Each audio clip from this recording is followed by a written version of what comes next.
Welcome and thank you for joining us for an artist talk with Natalie Frank in conjunction with the exhibition Unbound, organized by Kemper Museum of Contemporary Art in Kansas City, Missouri, and Madison Museum of Contemporary Art in Wisconsin. My name is Erin Dziedzic. I'm the Director of Curatorial Affairs at the Kemper Museum. Tell you a little bit about Natalie's work, and then she will come up and give us some wonderful insights into her practice. Frank transforms some of the best known and most controversial literary narratives into stirring visual media. Natalie Frank Unbound brings together selections from her 4 major bodies of drawings: Tales of the Brothers Grimm, The Sorcerer's Apprentice, Story of O, Tales of Madame Domois, and recentering women as both the narrators and protagonists of their own stories. Frank approaches her richly layered compositions of women, their bodies, and their transgressive desires from a feminist perspective that celebrates female sexuality, agency, and authorship. Also represented in the exhibition are clips from Grimm's Tales from Ballet Austin, where concept and choreography is by Stephen Mills, inspired by Frank's artwork. I'd like to welcome Stephen Mills, who is also able to join us this evening as well. Frank is an interdisciplinary artist whose oil paintings, gouache and chalk pastels, paper paintings, and ceramics focus primarily on the intersections of feminism, sexuality, and violence. Across media, Frank's art practice highlights the precarious state of women and their bodies throughout history, particularly in relation to erotic literature and fairy tales, but also within contemporary discourse. Through significant collaborations, Frank's drawings have become central to recent books published, including those represented in the exhibition and the publications available in the museum shop as well. In 2023, Yale University Press will publish Tales of E.T.A. Hoffman, Drawings by Natalie Frank, a written collection ranging from macabre fantasies to fairy tales and tales of crime. Frank's work is in the collections of the Art Institute of Chicago, the Blanton Museum of Art in Austin, Texas, the Brooklyn Museum, the Everson Museum of Art in Syracuse, New York, the Pennsylvania Academy of Fine Art, the Rose Art Museum in Waltham, Massachusetts, the Francis Young Tang Teaching Museum in Saratoga Springs, New York, the Whitney Museum of American Art in New York, and the Yale University Art Gallery in New Haven, Connecticut, amongst many others, and many other important private collections as well. We've had a lot of incredible lenders to this exhibition, which made it possible for us to have this show. Her work is also included in the major exhibition, Women Painting Women, which just opened last night at Modern Art Museum of Fort Worth. It's an incredible lineup of artists, and Natalie's work is key to this exhibition. I've had the pleasure of following Natalie's work for many years, many studio visits, many wonderful conversations, and I'm thrilled to have the opportunity to work on this exhibition and the accompanying catalog. I strongly suggest that reading the essay by Alison Gingeris in the catalog, it again gives a little bit more insight into Natalie's practice. I'd like to thank Leah Kolb. She is the former curator at the Madison Museum of Art, for being such a great colleague and project partner on this exhibition. I think without her, oh, sorry, Natalie. Sorry about that. They're fine. I think without, having such a great colleague and having wonderful conversations about an artist's work really enriches the way that we're able to show it at our respective institutions. So I just want to give a little shout out to her because she couldn't be here this evening with us. Kemper Museum would like to thank Jack and Karen Holland for their support of the Visiting Artist Program, which makes tonight possible. Their generosity makes many artist talks at the museum possible, and allows us to continue to have thoughtful and engaging programs that are in conjunction with our exhibitions. I want to thank our Kemper Museum docents who offer their time, energy interpreting the museum's exhibitions and permanent collection for our visitors. Underwriting for the docent program is generously provided by the family of Mary Beth Smith. This exhibition has generously been supported by the Enid and Crosby Kemper Foundation and the R.C. Kemper Crosby Charitable Trust Foundation, National Endowment for the Arts, and the Museum Arts Council. I also want to give a warm welcome to Kemper Museum members whose support of the museum make it possible for all of our exhibitions and programs to remain free. We're always free, and that's really exciting. I also want to thank the Kemper Museum staff, because without them, none of this is possible. Like, really nothing. Our staff does a beautiful job at caring for the artworks and making sure that everything is impeccable here at the museum. We're always welcomed with friendly faces, and I appreciate all of the work and dedication that they give to this space. So without further ado, thank you so much, and please join me in welcoming Natalie Frank.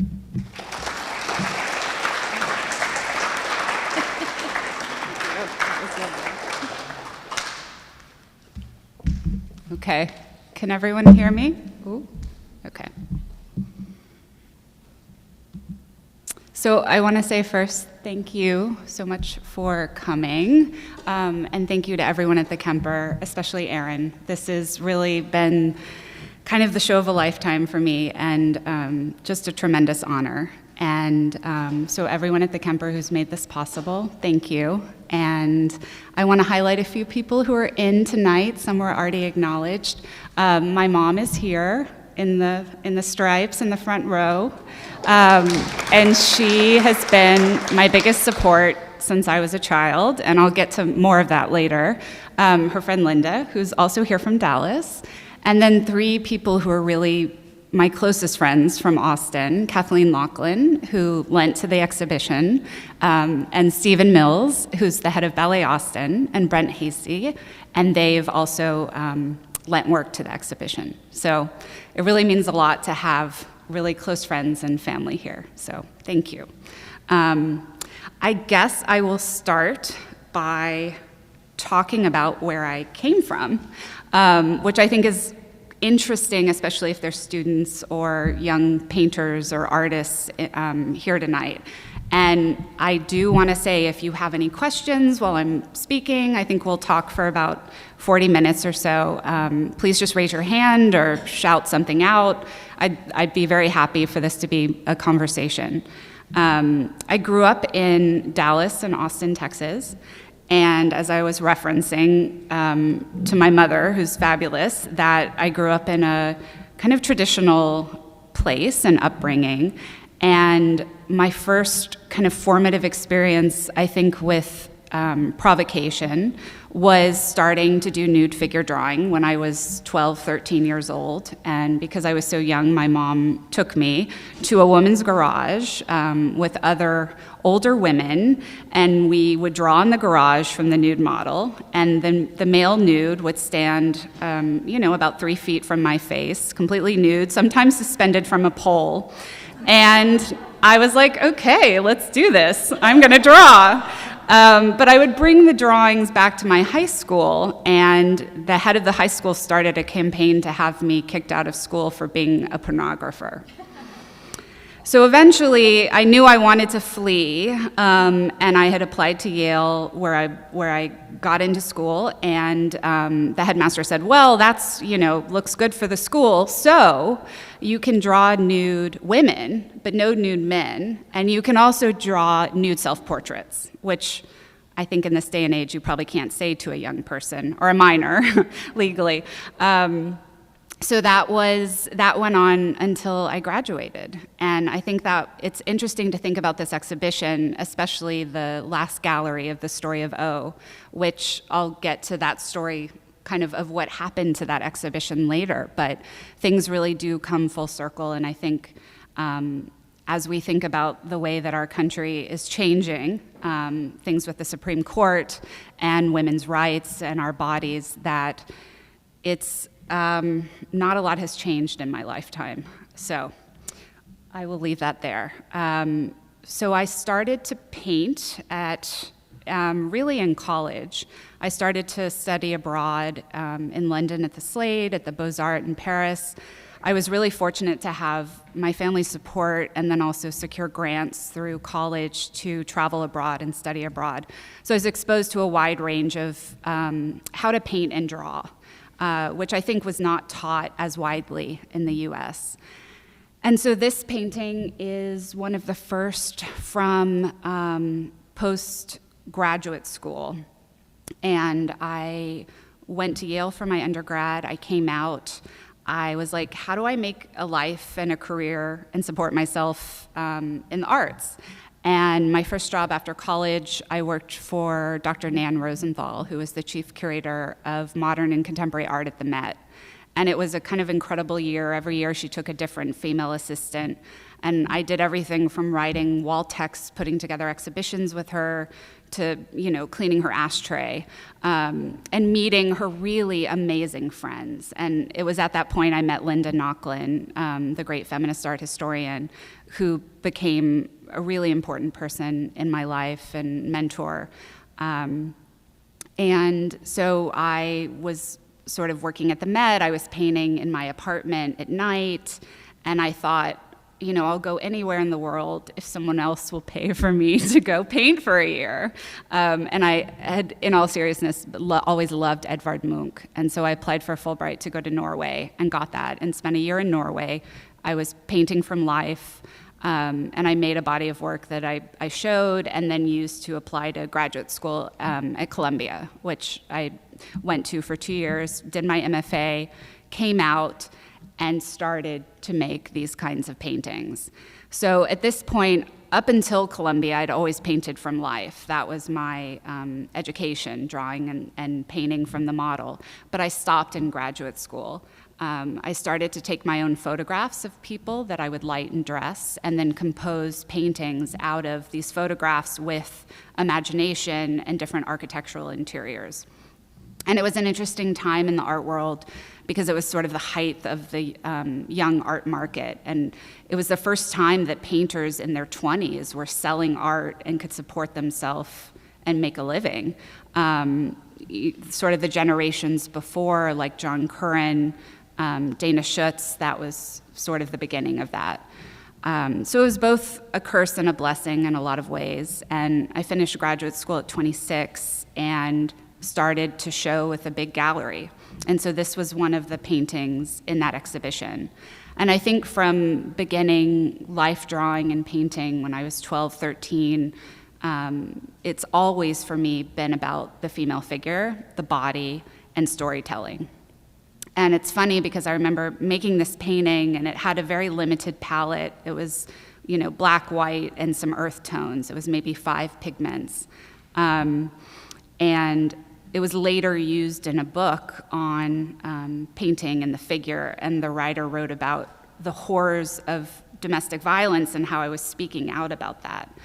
And while that is true, that is not at all what I was painting about. It was actually a woman. I was thinking of the great Velázquez painting with the mirror or the hallway, where the woman, you're not sure if they're watching the action or they're sort of tangential to the action. And I wanted to make a similar sort of scene. And for me, she was watching this man and this woman, and it was not out of terror. It was more out of observation. And I think that's a theme that runs through all of these bodies of work. For me, drawing and painting has always been a type of voyeurism and a type of theatricality, where I can watch characters that I select play out different roles and watch how they're interacting from a very safe space. So the next series, sort of later down the line, I painted for maybe 10 years. The last series of paintings I did were on dominatrices and submissives. And so I spent about a couple months in dungeons in New York. I started to ask around, and people I did not suspect had new dominatrices, and one connected me to another. And again, I was interested in these spaces where narratives are concocted and created. And the submissive is the one creating the narrative that the dominatrix would then enact for him, usually a him. I was just interested in female dominatrices. And the theatricality and the costuming, and there were many conversations that went on before the actual encounter that never involved sex at all, but involved a lot of eroticism. And that I took into my work. And so it was around that time that I was in Paula Rigo's studio, and Erin has hung a Paula Rigo. If you don't know her work, she's an incredible Portuguese artist who lives in London, who's been working with the figure for 60 years, and also fairy tales and women's stories, and works in chalk pastel primarily. So that's hanging across from the main wall, which was incredibly thoughtful of Erin to do. And I was in her studio. I'd met her when she was at Yale doing a show at the Yale Center for British Art. And we hit it off, and I was very earnest, and I used to carry around photographs of my work, and I think I foisted them on her. And she invited me up for a drink, and that turned into one of the more meaningful friendships of my life, which started out with us writing letters, and then biannual visits. She would come to New York. Most often I would go to London and see her in the studio. And one day I was there, and she said, you know, she's worked a lot with fairy tales, but she said, someone should do the Grimm's fairy tales, and I'm not going to get around to it, but you should. And I said, okay, I'd never thought of that. And at this point, I had just been making paintings. So I was having shows, I was making paintings. I was not drawing at all. And the only drawing I had done up until that point were drawings from life, from the nude model. And so I went on Amazon, and the first book I saw was Jack Zipes' book of the Grimm's fairy tales. He was the very first to translate them from German into English. And these tales are from 1812 to 1857, and they involve really heightened sexuality, a lot of violence, murder, cannibalism, all things that actually went on in the 19th century, where people still believed in talking animals and magic and would put animals on trial for crimes, much less what they believed about women. But what I found really interesting, and what I didn't know, and I think a lot of people don't know, is that these tales originated with women as oral tales. And so they had been passed down, sometimes even from the 13th century, and changed and sanitized. And even the brothers sanitized from their 1812 edition. In the 1823 and 1857 edition, they sanitized the tales and took out the violence, a lot of the violence, to try to increase sales. And so these original tales were not known, and for me, they were, because they were actually told by women, and the brothers Grimm had these women from all over Germany come to them, tell them the tales, and then they wrote them down and changed them for poetics and put their name on them. That it was a way to kind of reclaim these tales for the female authors. And so in the book that we did, we list all the families of the women who actually told the stories, and we tell the original 19th century versions. So this is Little Red Cap. This is Little Red Cap.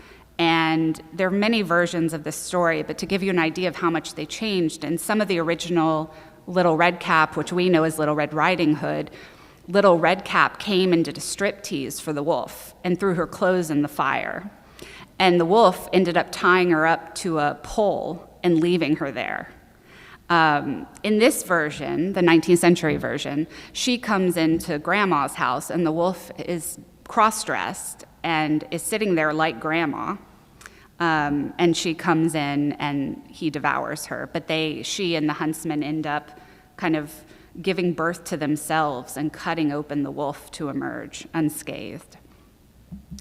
And so for this project, I started to draw these at Paula's instruction in secret. They were just a fun thing I was doing in a barn in Canada when I was there in the summer. And I wasn't really telling anyone about them or showing them. And once I got enough, I invited Claire Gilman from the Drawing Center to come over. And she loved the drawings and said we should do a show. And so this was my first museum show. It was 2015. And I said, well, instead of doing a little book, what if we do a really big art book that's kind of like an artist's book? Because the stories came from book form, and I've always wanted to make a book. And this is when I fell in love with bookmaking. So she said, sure. And so I went around to different publishers, and everyone said, no, too expensive, you're not famous enough, it'll never happen. And finally, DAP, who's the main art book distributor in the US, took the project on and found me a publisher.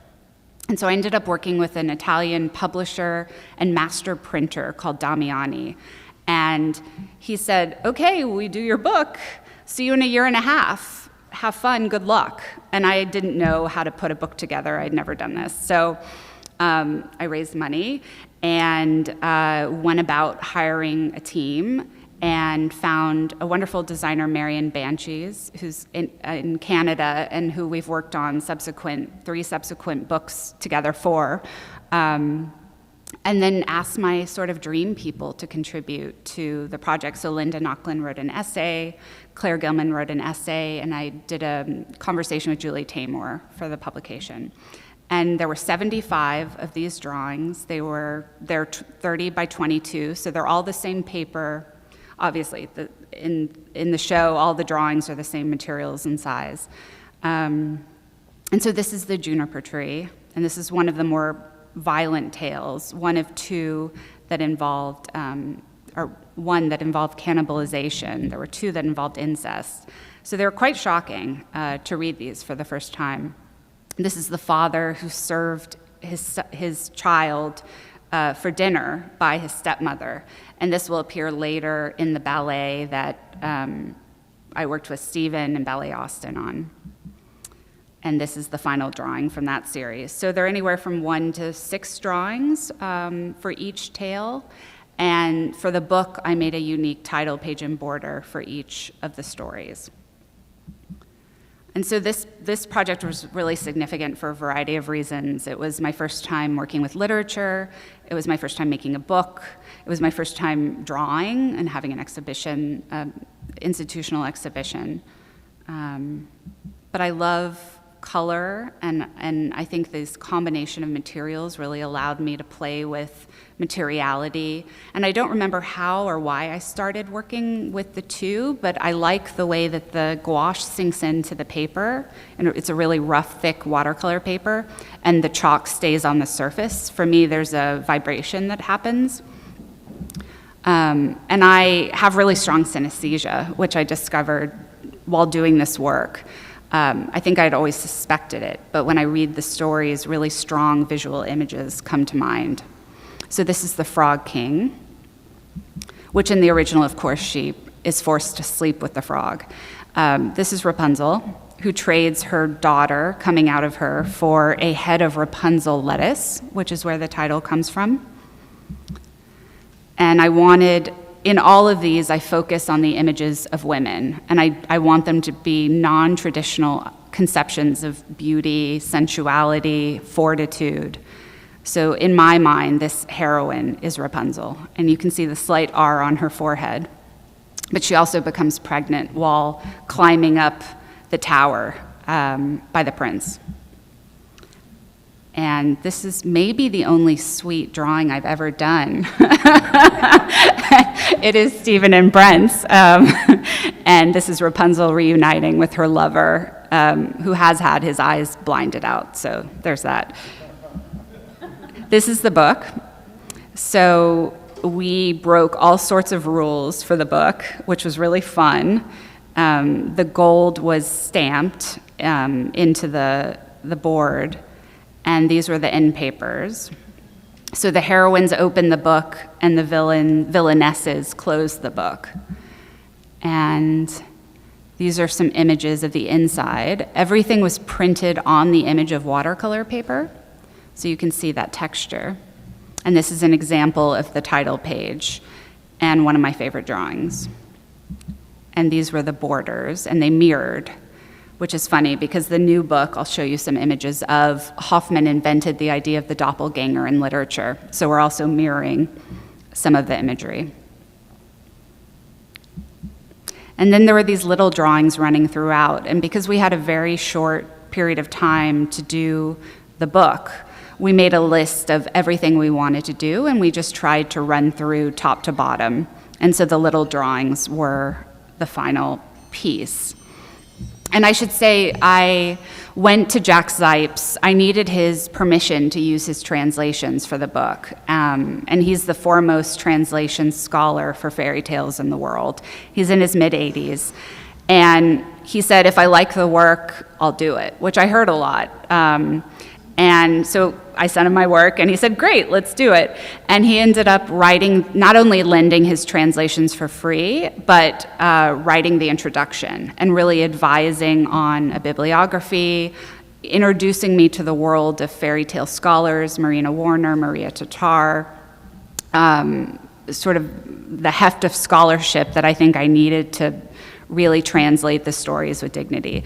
And so we got to be very close through this process. And after we finished the Grimms, I think it was like 2 days after we finished the Grimms, I said, Jack, what's next? And he was like, oh God, more of you. And so he said, I want to do a book on the Sorcerer's Apprentice. And he said, I know you're a feminist, and this might be interesting to you because these tales, which span 2,000 years of literature, this meme of the Sorcerer's Apprentice, actually started as female-dominated stories. But after Christianity, the idea of women shape-shifting became too threatening, and so all of the women were excised, except for the token woman who falls in love with the apprentice. And so we set out to do this book. He works a lot with Princeton University Press, and that's who published this book. And they said, you know, it's a mass-market book, so cover, color, flaps, color, but the drawings we need to be in black and white. And I thought that was a great challenge. And they said, pick the smoothest, whitest paper you can find, which meant no mistakes.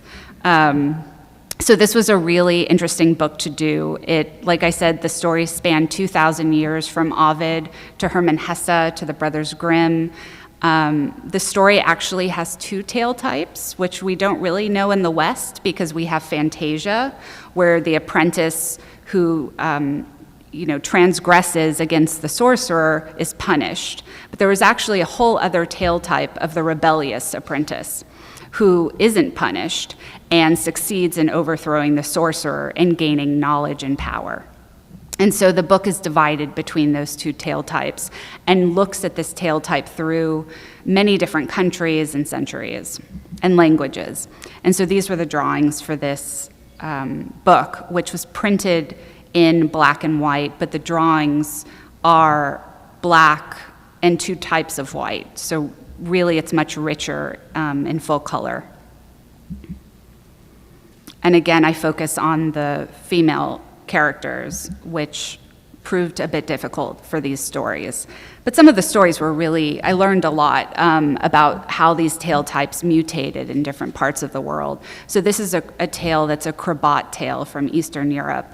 And when the sorcerer died, he was incarnated as a swan and would sit on top of the house.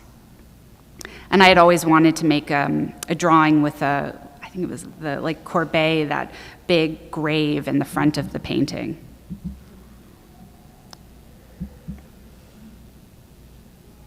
And oftentimes the apprentice would come into the woman's house or bedroom, in this case, as an animal, and oftentimes as a bird. And I learned from my work with the Grimms that this came about because birds were considered confidants and helpers of women, because gynecologists in the 19th century would wear these beak-like devices to inspect women during their exams with glasses, and thus they became bird-like. So I'll just go through these quickly. And I made some marginalia for the book. This was for a title page. And so after that project, I really wanted to turn to something a little different. And something that felt contemporary and more personal. And The Story of O is a book I've loved since I was a young girl and read in secret. And I probably read it every year or 2. And for those of you who don't know, it was written in 1954 under a pseudonym. And it's considered an icon of feminist literature. It was debated a lot in the pornography wars, whether it was pornography or literature. Susan Sontag wrote a beautiful piece about Story of O and used it to talk about the differences between art and pornography. But really it was a send-up of pornography. It was a parody. And the woman who wrote it under a pseudonym, 1954, France, and she did it to intellectually seduce her lover, who was the head of the Gallimard publishing house. and to show and to prove that women had erotic imaginations, which people like Sorcerer were running around saying, a woman could never have written this, and there was a big debate about who was the writer, trying to unmask who it was. Could a woman actually have thought of all of this? And so naturally, this was a book I wanted to give face to. So I made a book with Lucia Marquand. I planned an exhibition. It was 15 drawings, running chronologically throughout the book, which is very small. It's almost like a novella, and was planning an exhibition with a female dealer who's opening a new gallery downtown in New York, and this was going to be her inaugural exhibition. And about 2 months before the exhibition opened, she called me and she said, Natalie, I'm not showing these drawings. I think they will traumatize women. And I said, this is art. What do you mean? This is why I'm making the drawings. A, to have a conversation. B, to show the range and the breadth of female desire and agency and freedom and personality and want.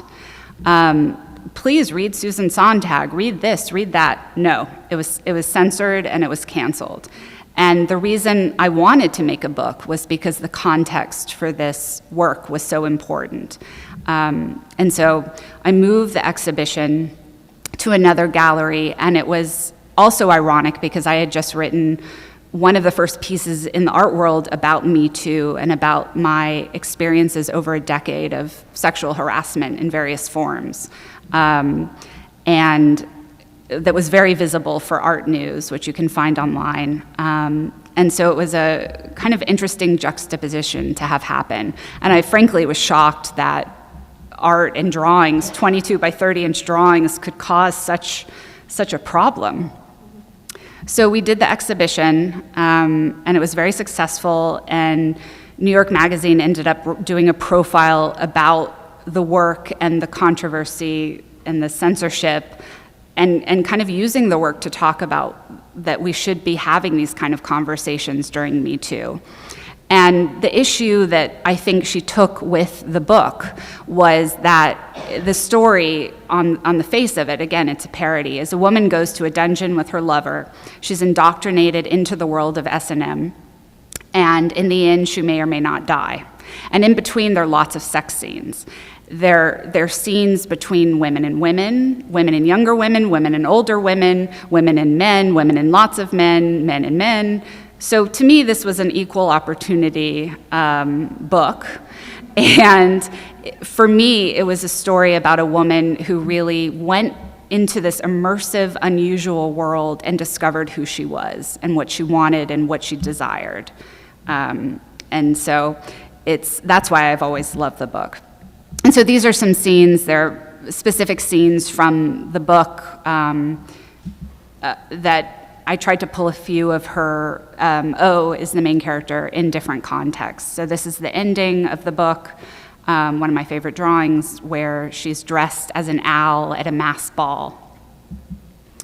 And this drawing is in the exhibition, and this is O with an older woman who actually teaches the younger women and brands them and teaches them how to live life when they emerge out of the dungeon.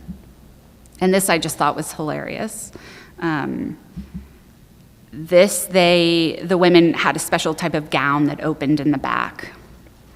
And as much as the book to me was a send-up and a parody of pornography, I really tried to use heightened, almost storybook, fairy tale-like imagery and colors that were very bright and poppy and candy-colored, and a lot of masks that you would find probably in a fairy tale. I do think of this as a contemporary fairy tale. So the exhibition was shown at Half Gallery 2017, 19, and 17, and I designed a wallpaper with Marion Banshees as a context for the drawings. So as they're shown here was how they were originally shown. So it's really special to see them also spread out. This exhibition was in an old house on the Upper East Side. And the wallpaper shows different images of things that women enjoy doing. So they're painting, they're putting on their gloves, they're dancing, they're walking their Jaguar, everyday things.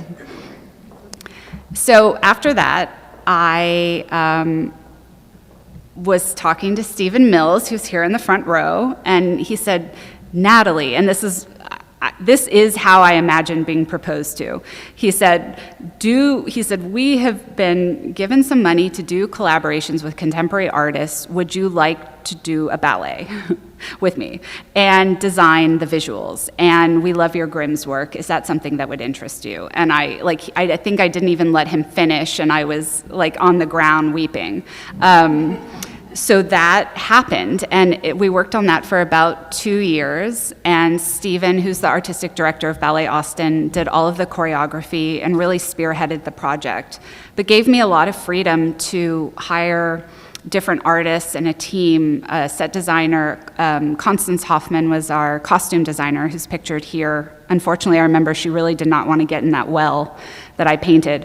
And hire a team of people and work with everyone. And I think that's really, first of all, it's really unusual to be invited by an artist to do something in such a collaborative way, but also in a way where you could really see your vision through. And to hire your own team, I mean, I had never done this before, and it was a very collaborative,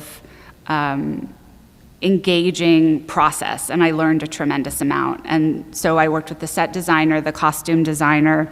The costume designer brought in a textile painter, and with everyone, I would draw with them. And it was all the discussion of what the props would look like, which I hand painted, what the textiles would look like, which we made from our drawings. But really, Constance knew what she was doing. I was more along for the ride.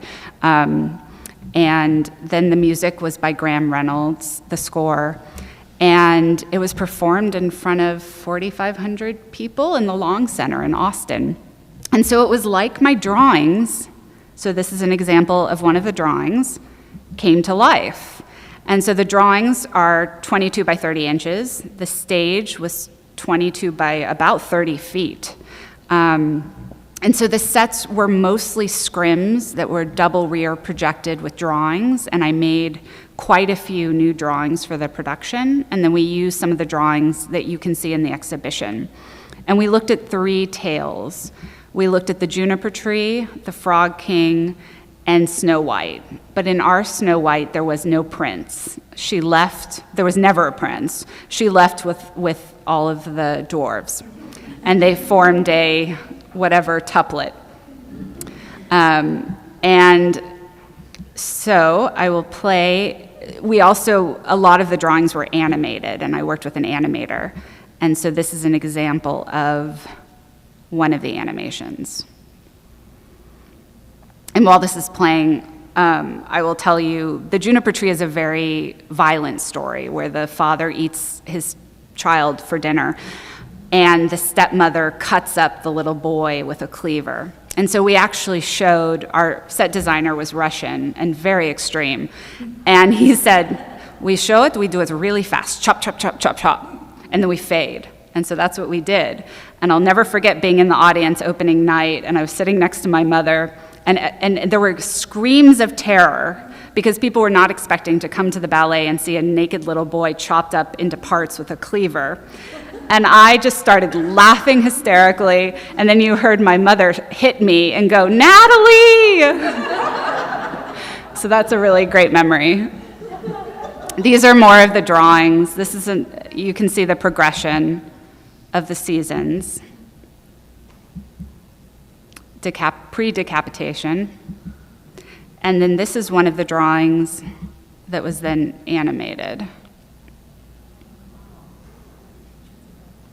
And then, it was an interesting challenge because what translates, I've always been so used to drawing up close. You draw it, you put it on the wall, it's done. But this, you're really thinking about what works on a stage, and also the dancing is primary. So you're there to support the story and the storytelling and the performance. So it was a very different way of thinking about collaboration. This is the wonderful Constance Hoffman and us drawing. We would draw in her studio. She and our set designer both collaborated often with Julie Taymor, which felt like a good thematic consistency, also because Julie and I had talked for my first book. This was costume design. And then this is what they ended up looking like. This is a headpiece that I painted. And this was the golden bird from the juniper tree. And this was one of our dwarves who was a kind of Weimar leather boy. We really had a good time doing those. This was the Frog King. And these are some stills from the performance. Snow White is in the background.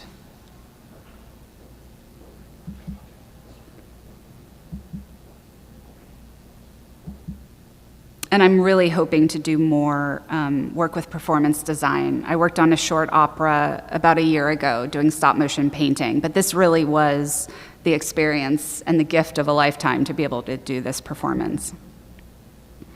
As you can see, I put in a lot of pictures.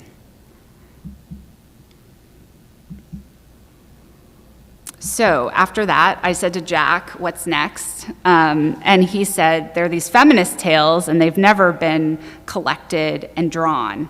So I said, great.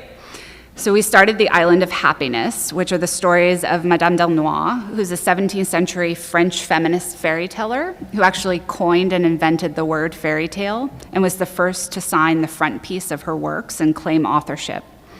And we looked at a lot of her tales, which are well known in later versions, such as the Brothers Grimm. So this is Cinderella.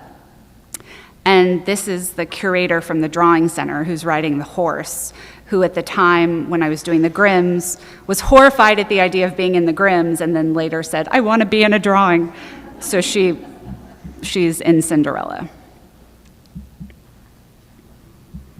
And in these stories, the heroines cross-dress to save their father's kingdoms. They transform into animals. They murder ogres and ogresses. So they're very lively, groundbreaking tales. They're also literary tales, so they're much longer, unlike oral tales, which were the Grimms, which were much shorter. This is Belle Belle, who they believe to be a man, and she undergoes all of these trials and fights dragons to save her father's kingdom. And at the end of the story, she's going to be burnt at the stake because the queen is jealous of her and in love with her, as is the king. And they end up pulling open her shirt like Joan of Arc, and they see a breast.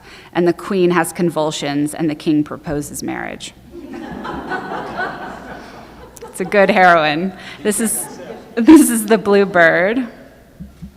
She falls in love with a bird who, shocker, becomes a man. The white cat.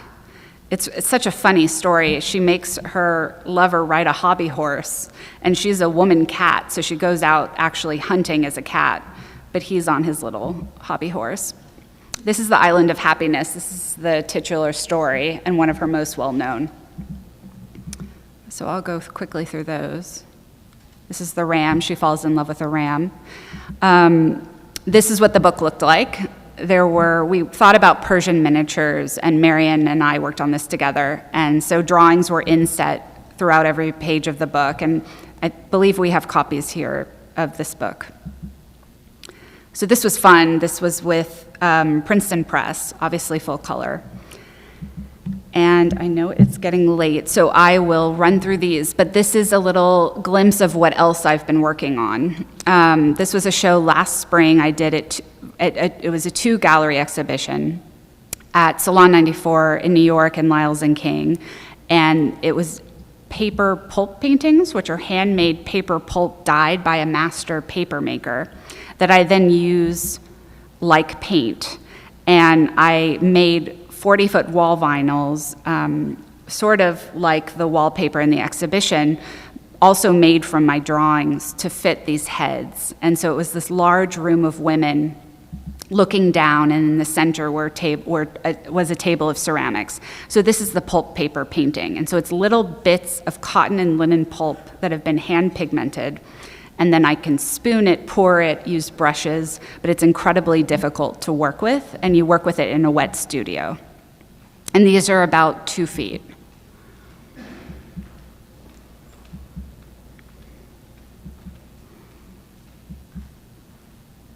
And these were some of the ceramics, which I started during COVID. I had never made ceramics before.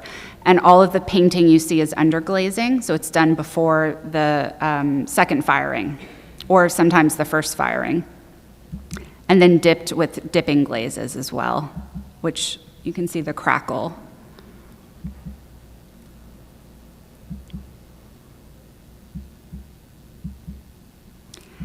And then this is one of the pieces at the Fort Worth Modern. This is an oil painting on top of a large-scale wall vinyl. And I think having worked in the ballet production and really enjoying working at that scale, I've been thinking about merging the theatricality of performance with painting and drawing, kind of bringing all of my practices together. And this is a newer painting that's still in progress, but I'm starting, and this is about 8 feet.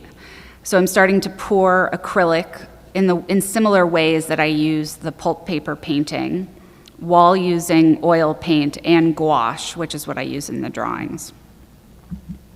And this is the large painting at the Fort Worth Modern show. And then I've just finished a new book on E.T.A. Hoffmann, as Erin said, who invented the doppelganger in literature, was the first to tell stories about the automaton. And this will not be the title, but it's with Jack Sipes, all translated, 5 new tales from German into English, with a preface by Karen Russell. And it will be out next spring with Yale Press. And this is a peek at the book. And the drawings, there are 35, and they progress from black and white to black and white minimal color to full color.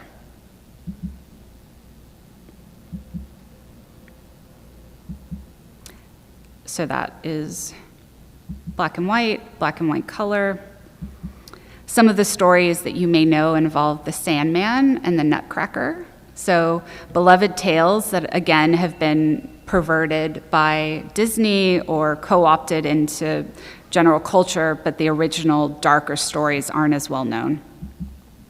This is the Golden Pot, about a man who is forced into the dark arts and falls in love with a serpent. He's also a scribe.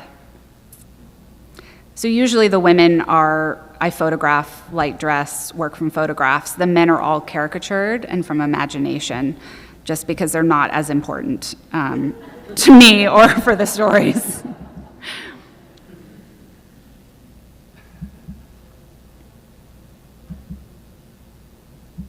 This is the Nutcracker.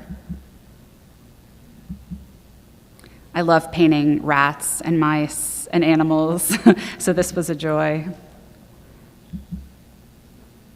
It got bloody.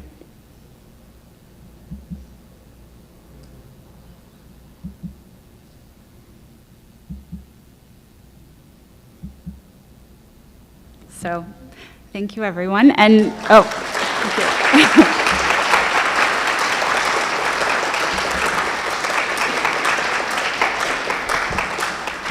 So if there are any questions about anything you want to ask, I'm happy to answer them. And I'll be walking around with a microphone, so if you do have a question, maybe you could raise your hand and I'll come over, and we've got some folks listening or watching digitally, so it'd be good to repeat these questions.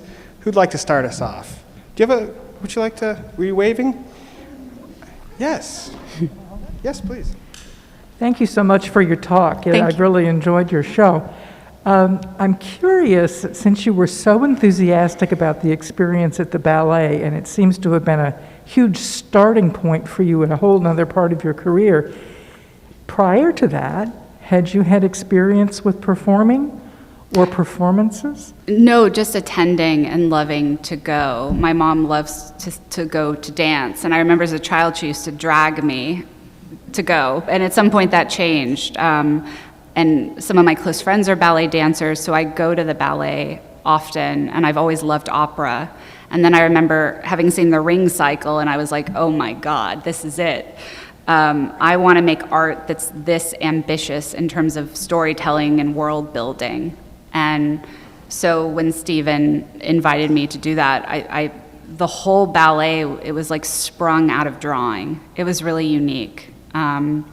And And I'm hoping to collaborate with 2 friends who are a composer and a librettist who work in opera for something further down the line. So there's such large undertakings that, and because it's not the world I'm in, I really depend on the generosity of friends in that world to put out the invitation.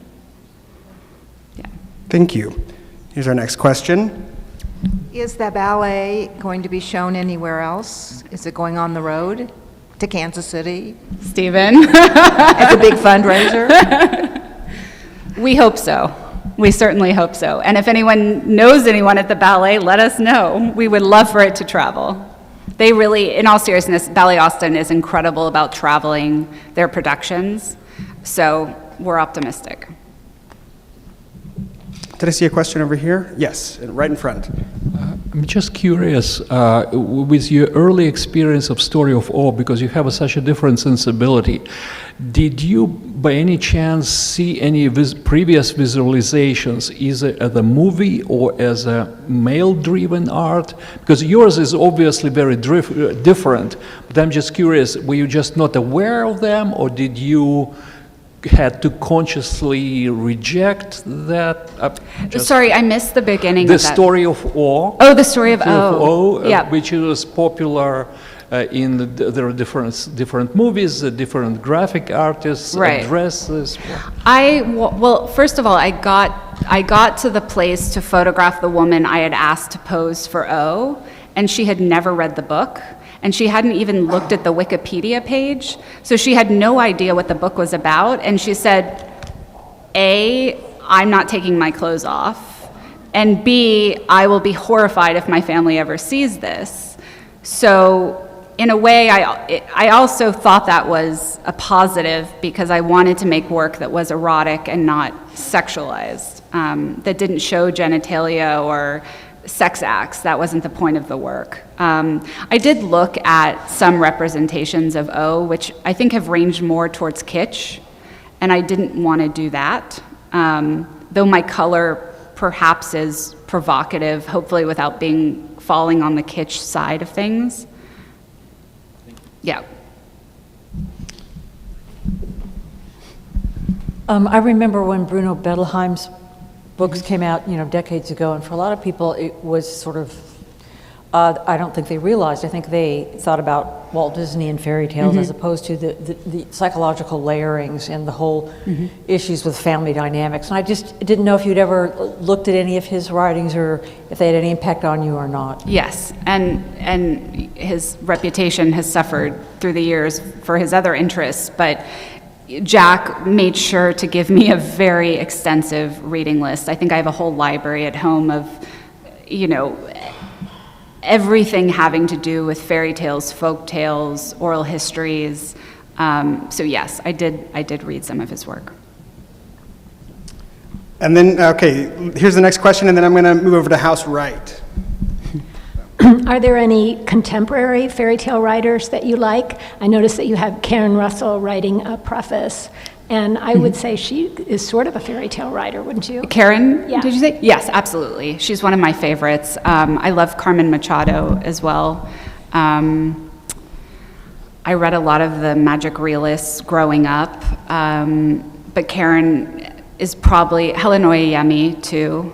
Karen is probably my favorite, which is why I asked her to do this preface. I met her through a friend years ago, and she was very kind to blurb the last book I did, and I came at her for this book, so I'm happy she acquiesced. Yeah. Are there any that you would recommend reading or recommend to the audience to read? I can't think of any right now. Okay. I have read quite a number Yeah. and find that those themes are in contemporary literature often. They are, yeah. Neil Gaiman, yeah. I like women write. I try to read a lot of women writers, but I do really like his work, and of course he did The Sandman too, yeah. House Right, what do y'all think? Let's keep it going. You look like you've got a question. Yeah, I can always talk. Thank you so much for generously sharing your work with us tonight. I might come back to the ballet once more. I was so struck by the materiality of the costumes. And I know, it was a movement thinking through that where ballet clothes is, in a sense, active wear, like the extremes that these performers put their bodies through. How was working with that, and how did you have time to sort of adjust some of your initial designs? Because it was fantastic, because they really had these sort of stiff sculptural elements almost. Yeah. It's a great question. So I did a series of drawings. I think it was very unusual for Constance to agree, for a costume designer of her stature to agree to collaborate with an artist, because she's an artist, and it's not often you let someone into your process in that way. And I remember having her come to the studio, and I had done a complete set of drawings, maybe 30 costumes, and they were like drawings, and I hadn't even thought about how you think of something from, hundreds of feet away, and how it would read on stage and how it would move. And that's where I really drew upon the expertise of the experts that I was working with. And my input was a novice. I was a novice. I am a novice. So I really depended on their decades of experience. And it's something we talked about a lot, because she, through years of work, really knows what will move and what will breathe and what will read and translate in action, and again, not distract from the dancing.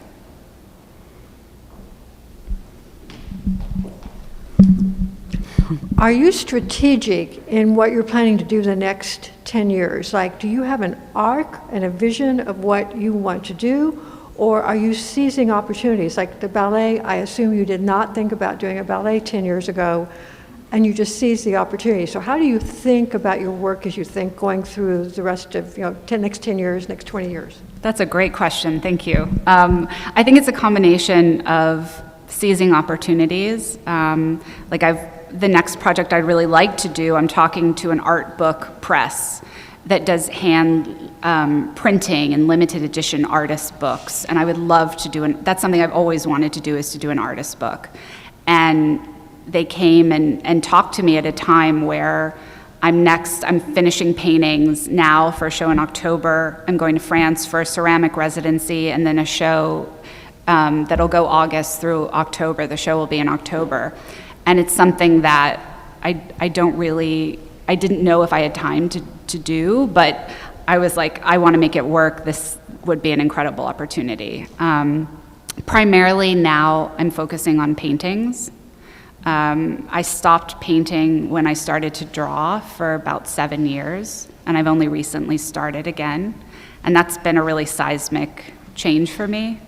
And I think I needed to step away and gather lessons from different media and try to pull them back and change what I was doing in painting. And these new materials feel like they're letting them breathe and kind of transgress in interesting ways that they hadn't. And so I think for the foreseeable future, I'll be painting. I don't know that I'll do another book. They're such big undertakings, and you're tied to size and materials. But things like doing an opera with friends or an artist's book, if those opportunities come, for me, that's what it's all about, is keeping in mind how fortunate I am to make a living and being able to do what I do every day on my own terms, and how fortunate I am to have these opportunities come, and that they don't always come, because for 15 years I've had ups and downs, and I know that can stop.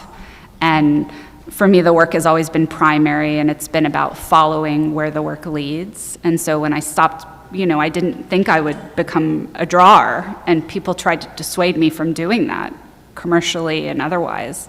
And that led into books, and that led to ballet, and you just never know. It's like life. You never know where things will take you, and that's, I think, part of the fun and the adventure.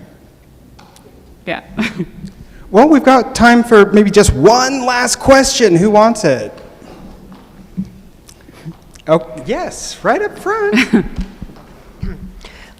I would like to, first of all, thank you on behalf of all of us, because, with COVID, with things happening overseas, with everything in everyone's lives, there's a lot of chaos. And even though your pictures, you can look at the picture and say, boy, that's chaotic. In some ways, it grounds a person, because you look and you study it and you say to yourself, what is behind this? And so anything that not only takes our mind off of what is going on, but also educates us and has us to have more of a relationship with ourselves, within ourselves and others, is truly appreciated at this time. So thank you. Oh, thank you. That's so beautifully said. Thank you.